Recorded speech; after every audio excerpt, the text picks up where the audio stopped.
નમસ્કાર દર્શક મિત્રો, આઈએનએસ વક્તનું હાર્દિક સ્વાગત છે। હું છું આપણી જાની મકવાણા। સાત કરતા પહેલા નજર કરતા મુખ્ય સમાચાર પર। આખરે ઉકાઈ જમણા કાંઠા નહેરનું 90 દિવસનું શટડાઉન પાછું ઠેલવાયું, ખેડૂતોમાં ખુશીની લહેર। આમોદ તાલુકાના વિવિધ ગામોમાં વીજ કંપનીના ધામા, મીટરો ચેકિંગ કરી દંડનીય કર્યા કાર્યવાહી। ભરૂચની હેપી હાર્ટ પ્રી પ્રાઇમરી સ્કૂલના મહેમાન તારક મહેતા કા ઉલ્ટા ચશ્માના ડોક્ટર હંસરાજ હાથી બન્યા। આમોદ માતર ગામ નજીક એક્સપ્રેસ વે ઉપર અકસ્માતની ઘટના, 2ના ઘટના સ્થળે મોત, 4ને ઈજા। ભરૂચ જિલ્લામાં અકસ્માતોની ઘટનાઓ બની રહી છે, તેવામાં ભરૂચ જિલ્લાના આમોદ તાલુકાના માતર ગામ નજીક દિલ્હી મુંબઈ એક્સપ્રેસ વે અકસ્માતની ઘટનામાં ભયંકર અકસ્માત સર્જાયો છે। ટ્રક ચાલકે હાઈવે ઉપર કામ કરતા કામદારોને અડફેટે લેતા 2 વ્યક્તિઓના ઘટના સ્થળે જ કમકમાટી ભર્યા મોત નીપજ્યા છે। દિલ્હી મુંબઈ એક્સપ્રેસ વે લોખંડની ગ્રીલનું કામ કરતા ટ્રેક્ટરને ટ્રક ચાલકે ટક્કર મારતા 2 વ્યક્તિઓના ઘટના સ્થળે મોત થયા હતા, જ્યારે 4 લોકોને ઈજાઓ થતા સારવાર અર્થે ખસેડાયા છે। આ બાબતે આમોદ પોલીસે તાત્કાલિક ઘટના સ્થળે પહોંચી સમગ્ર ઘટનામાં ગુનો દાખલ કર્યો છે। મૃતકના પોસ્ટમોર્ટમ અર્થે ખસેડવાની કામગીરી કરવામાં આવી છે અને ઈજાગ્રસ્તને સારવાર અર્થે ખસેડી ફરિયાદ દાખલ કરવાની કામગીરી કરવામાં આવી રહી છે। અકસ્માત એટલો ભયંકર હતો કે સ્થાનિકો કામદારોમાં પણ ભયનો માહોલ ઊભો થઈ ગયો હતો। વડાપ્રધાન નરેન્દ્ર મોદીના માર્ગદર્શન હેઠળ દેશની રાજધાની દિલ્હીની બહાર પ્રથમવાર નર્મદા જિલ્લાના એકતાનગર ખાતે ભારત પર્વ 2025ની રાષ્ટ્રીય કક્ષાની ભવ્ય ઉજવણી થઈ રહી છે। આ પ્રસંગે શુક્રવારે રાત્રે રાજસ્થાનના મુખ્યમંત્રી ડોક્ટર ભજનલાલ શર્મા તથા ગુજરાત સરકારના સામાજિક ન્યાય અને અધિકારિતા તેમજ શિક્ષણ વિભાગના કેબિનેટ મંત્રી ડોક્ટર પ્રદ્યુમન વાજા ઉપસ્થિત રહ્યા હતા। કાર્યક્રમમાં રાજસ્થાનનું ઘુમર, ગુજરાતનો રાસ અને આસામનું બિહુ નૃત્ય જેવી રજૂઆતો દ્વારા પણ વિવિધ રાજ્યોની લોક સંસ્કૃતિ અને કલા વારસાનો ભવ્ય આવિર્ભાવ થયો હતો। રાજસ્થાનમાં પણ મુખ્યમંત્રી ડોક્ટર ભજનલાલ શર્માએ પણ પોતાના ઉદ્બોધનમાં કહ્યું હતું કે ભારત પર્વ આપણી મૂળ સંસ્કૃતિ અને પરંપરાને જોડતો અદ્ભુત મંચ છે। સરદાર વલ્લભભાઈ પટેલે રાષ્ટ્રની એકતા અને અખંડતાનું સ્વપ્ન જે જોયું હતું તેની પ્રેરણા આજે પણ આપણને રાષ્ટ્ર સેવાના દૃઢ રાખે છે। તેમણે ઉમેર્યું હતું કે સરદાર પટેલના રાજકીય દૂરદર્શિતાના કારણે દેશ એક થયો હતો અને વિવિધતામાં એકતા એ જ ભારતની સાચી શક્તિ છે। એકતાનગર ખાતે યોજાતી આ ઉજવણી રાષ્ટ્રના ગૌરવ અને સાંસ્કૃતિક એકતાનું પ્રતીક છે। ઉકાઈ જમણા કાંઠા નહેર પર આવેલા 2 નદીના ઓવરહેડ ટર્મર બોક્સ 40 વર્ષ ઉપરાંત ન હોય, જે જર્જરિત થતાં નહેર વિભાગ દ્વારા બંને બ્રિજ ટર્નલ બોક્સ બનાવવા માટે ચાલુ વર્ષે 90 દિવસ બંધ રાખવાનો નિર્ણય કરવામાં આવનાર હતો। તેને લઈ ખેડૂતોથી લઈ ઉદ્યોગકારોને શહેરીજનોમાં ચિંતા ફેલાઈ ગઈ હતી। અંકલેશ્વર પાલિકાની તેમજ ઔદ્યોગિક વિસ્તારમાં સ્ટોરેજ કેપેસિટી ઓછી હોવા સાથે જળ સંકટ ઊભું થવાના એંધાણો હતા।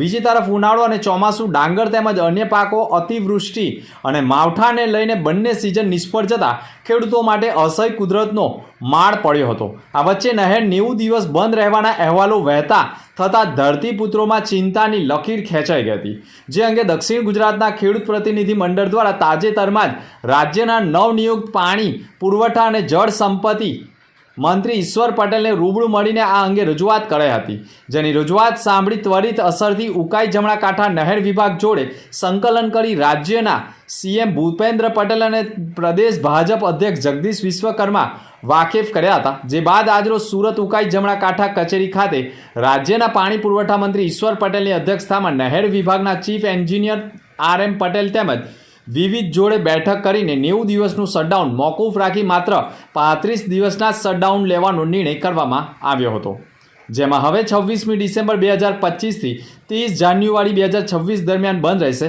અને આ દરમિયાન ઉકાઈ નહેરનું સમારકામ કરશે। એ પૂર્વે જમણા કાંઠા નહેર વિભાગ પર નભતા તમામ તાલુકાના સિંચાઈ માટે તેમજ ઉદ્યોગ અને પાલિકાને પીવાના પાણી સ્ટોરેજ કરવા માટે પાણી પુરવઠો આપવામાં આવશે। વાલિયા તાલુકા તથા આજુબાજુના વિસ્તારની જીવાદોરી સમાન શ્રી ગણેશ સુગર ફેક્ટરી વટાળિયા ખાતે શેરડી પિલાણ સિઝન 2025-26નો ભવ્ય શુભારંભ 7 નવેમ્બરથી થયો હતો। આ પ્રસંગે ચેરમેન મહેન્દ્રસિંહ મહિડા, ડિરેક્ટર કિરણ પટેલ, હરેન્દ્રસિંહ ખેર, જીતેન્દ્રસિંહ જાદવ, મેહુલ પટેલ, જયદીપસિંહ પરમાર, મેનેજિંગ ડિરેક્ટર અમરસિંહ રણા, માજી ડિરેક્ટર ધર્મેન્દ્રસિંહ મહિડા, સુરેન્દ્રસિંહ પરમાર, ઈશ્વરસિંહ ખેર, જયેન્દ્રસિંહ કઠવાડિયા, રાજુ પટેલ સહિત મોટી સંખ્યામાં ખેડૂત સભાસદો, આગેવાનો તેમજ અધિકારીઓ અને કર્મચારીઓ ગણ ઉપસ્થિત રહ્યો હતો. શુભારંભ પ્રસંગે ચેરમેન મહેન્દ્રસિંહ મહિડા દ્વારા પરંપરાગત પૂજા વિધિ કરવામાં આવી હતી. ઉપસ્થિત મહાનુભાવો અને ખેડૂતોએ શ્રીફળ વધેરી શેરડી પિલાણ કાર્યનો પ્રારંભ કરાવ્યો હતો.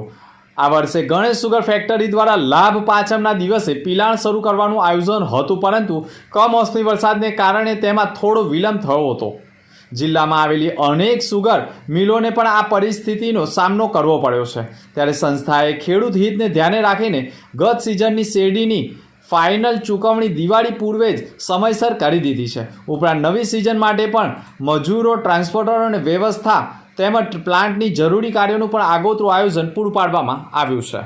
ભરૂચના શેરપુરા ડુંગળી Sherpura railway crossing Maruti Nagar road નજીક હેપી હાર્ટ પ્રી પ્રાઇમરી સ્કૂલનું નવનિર્માણ થતાં નવા એડમિશનનો પ્રારંભ થવા વચ્ચે પણ સ્કૂલના ઉદ્ઘાટન પૂર્વે જ વિશ્વમાં સૌથી વધારે કોમેડિયન શો એટલે તારક મહેતા કા ઉલ્ટા ચશ્મા, જેમાં ડૉક્ટર હંસરાજ હાથી તરીકે ભૂમિકા ભજવનાર નિર્મલ સોનીએ હેપી હાર્ટ સ્કૂલના મહેમાન બની સંપૂર્ણ સ્કૂલનું નિરીક્ષણ કરી બાળકોને સારું શિક્ષણ મળી રહેશે તેવા વિશ્વાસ સાથે હેપી હાર્ટના સંચાલક રિયાઝ પટેલને શુભેચ્છા પાઠવી હતી. સાથે સ્કૂલના મહેમાન બનેલા ડૉક્ટર હંસરાજ હાથી ઉર્ફે નિર્મલ સોનીનું શાલ ઓઢાડી સન્માન કરવામાં આવ્યું હતું, જેમાં સ્કૂલના વાલીઓ તથા શુભેચ્છકો પણ જોડાયા હતા. અને શાળા અંગે ડૉક્ટર હાથીએ પણ પોતાની પ્રતિક્રિયા રજૂ કરી હતી. ભરૂચની SNP ન્યૂઝ ચેનલની ન્યૂઝ એન્કર જહાનવી મકવાણાએ પણ ડૉક્ટર હાથીની મુલાકાત કરી તેઓને શુભેચ્છાઓ પાઠવી હતી.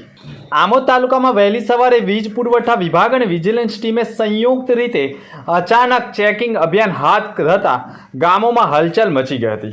માહિતી અનુસાર કુલ 40 જેટલી ટીમો દ્વારા તાલુકાના મછાસરા, આછોદ, નહિયેર, બુવા સહિતના 20 જેટલા ગામોમાં વીજ જોડાણોની તપાસ હાથ ધરવામાં આવી હતી.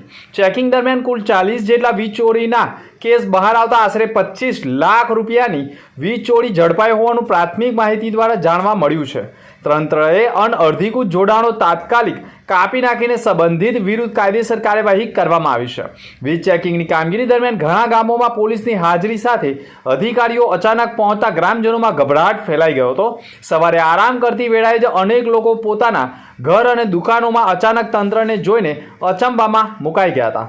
આમોદ જીબી વિભાગના મુખ્ય અધિકારીએ પણ માહિતી આપી હતી અને લોકોએ વીજ ચોરી કરતા સાવચેત રહેવું જોઈએ તેવી પણ માહિતી અને અપીલ કરી હતી. અંકલેશ્વર શહેર વિસ્તારમાં વર્ષ 1995માં થયેલા ધાડ અને લૂંટના આરોપીને પેરોલ ફ્લો સ્કોડ દ્વારા ઝડપી પાડવામાં આવ્યો છે. ભરૂચ પેરોલ ફ્લો સ્કોડ દ્વારા નાસ્તા ફરતા આરોપીઓને ઝડપી પાડવા માટે PSI RS ચાવડાના માર્ગદર્શન હેઠળ તપાસ શરૂ કરી હતી. દરમિયાન લાંબા સમયથી ફરાર આરોપીને ઝડપી પાડવા માટે વિવિધ પોલીસ મથકના આરોપી લિસ્ટ તૈયાર કરીને હ્યુમન રિસોર્સની ટીમ એક્ટિવ કરી હતી.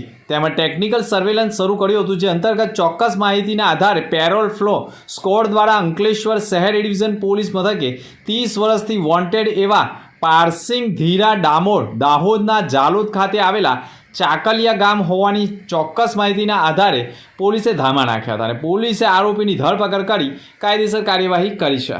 UPL યુનિવર્સિટી ઓફ સસ્ટેનેબલ ટેકનોલોજીએ શુક્રવારના રોજ તેનો 3જો દીક્ષાંત સમારંભ યોજાવ્યો હતો. આ કાર્યક્રમમાં Padma Bhushan professor JB Joshi, chancellor ICT Mumbai મુખ્ય અતિથિ તરીકે ઉપસ્થિત રહ્યા હતા.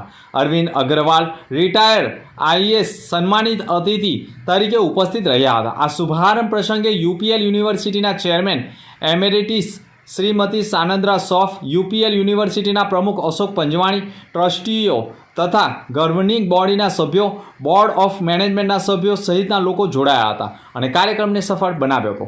અંકલેશ્વર શહેરમાંથી પસાર થતો સતત હાઈવે પાલિકા હસ્તગત આવ્યા બાદ અંતે તેના 5,50,00,000 ઉપરાંતના ખર્ચે નવીનીકરણ શરૂ કરાયું છે.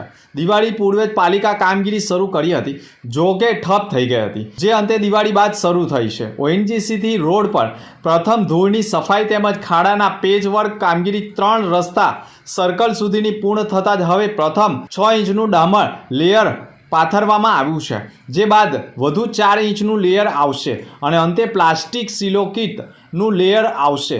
રોડની કામગીરી શરૂ થતાં જ પ્રજાને રાહતના સમાચાર જોવા મળ્યા હશે, જેમાં રોડની કામગીરી ગુણવત્તાસભર કરવામાં આવે તે માટે પાલિકા પદાધિકારીઓ અને અધિકારીઓએ નિરીક્ષણ કરતા હવે ટકોર કરવામાં આવી હતી. ટકોર બાદ આજે પાલિકા પ્રમુખ લલિતા રાજપુરોહિત, કારોબારી ચેરમેન નિલેશ પટેલ સહિત અધિકારીઓ દ્વારા ડામર વર્ક શરૂ થતાં જ પુનઃ સ્થળ નિરીક્ષણ કર્યું હતું. તેમના દ્વારા કહ્યું હતું કે આ કામ 1 મહિનાના અંત સુધીમાં 4 ભાગમાં પૂર્ણ થશે અને આ રોડનું 5 વર્ષ સુધી ઇજારદારો દ્વારા નિભાવન કરશે. ખાસ કરીને વરસાદી પાણીના કારણે જો કપચી ઉખડી જાય તો પણ કામ કરવાનું રહેશે તેવું પણ સૂચન કરાવ્યું છે. અન્ય મુખ્ય સમાચાર પર ફરી એક નજર. આખરે ઉકાઈ જમણા કાંઠા નહેરનું 90 દિવસનું શટડાઉન પાછું ઠેલવાયું. ખેડૂતોમાં ખુશીની લહેર. આમોદ તાલુકાના વિવિધ ગામોમાં વીજ કંપનીના ધામા. મીટરો ચેકિંગ કરી દંડનીય કરાઈ કાર્યવાહી. ભરૂચની હેપી હાર્ટ પ્રી પ્રાઇમરી સ્કૂલના મહેમાન તારક મહેતા કા ઉલ્ટા ચશ્માના ડોક્ટર હંસરાજ હાથી બન્યા. આમોદ માતર ગામ નજીક એક્સપ્રેસ વે ઉપર અકસ્માતની ઘટના. 2ના ઘટના સ્થળે મોત, 4ને ઈજા. તો આ હતા અગત્યના સમાચાર. નવા સમાચાર સાથે ફરી મળીશું. નમસ્કાર.